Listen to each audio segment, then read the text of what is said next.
Kia ora, welcome to the motion capture stage. It's 11 weeks to go till the movie comes out, but only 5 or 6 weeks until Weta Digital has to get all its visual effects shots, so fingers crossed. This week we're looking at the way that we bring King Kong to life, and there's 2 ways we do that. We do that with mocap and we do that with animation. This week we're looking at the motion capture and especially the motion edit side. So it all starts here in the motion capture stage. We put a lot of dots on Andy. Andy, how old are you today? 21.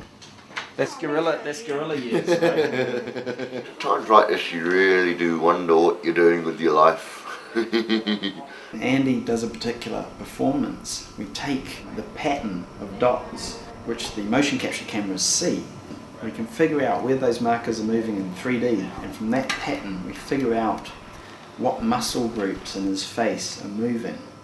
And then those muscle groups in his face, we have a mapping from those to King Kong's face.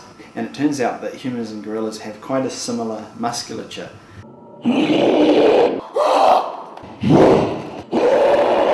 The motion editing process involves taking the data that is captured on the day when Andy's performing on the motion capture stage, and then it's refined, cleaned up and enhanced so that he feels like a 24-foot gorilla rather than an actor. And once the data of Andy is polished and looking good, we have to retarget it on Kong. A lot of the data that we get from motion capture, a lot of times it needs extra tweaks. They typically either need to polish the performance of Andy or change it, modify it. There is quite a few shots where they do require a bit of performance change, which we can handle, like they don't have to go straight into animation.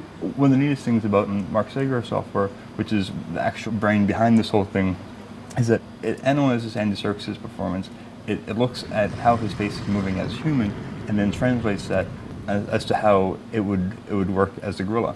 There's a lot of great performance we get sort of in the first pass of the facial capture through the eyes and the brows, but the area that needs usually the most work is around the muzzle. We're using this type of system just so we can have some type of human interaction with that data after it goes through that translation. These muscle groups are what kind of make him angry. So if we increase them, he becomes angrier. And then we trigger the muscles that make him happy. Let's furrow his brows a little bit more. We start getting that kind of worried anxiety look in his face.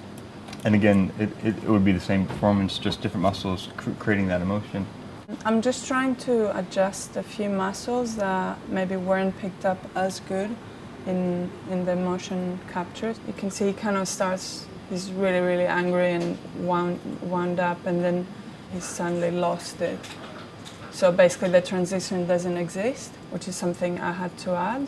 And just trying to keep the tension on the eyes.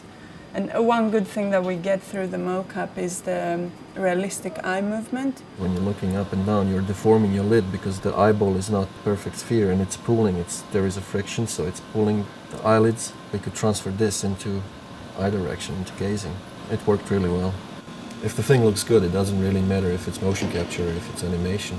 So as long as the mocap is used where it really fits, it's a great tool. So hopefully that gave you a little insight into one of the ways we're approaching creating Kong's performance, which is through motion capture and motion editing. And next week we'll be looking at keyframe animation, which is another one of the ways we've helped to bring Kong to life.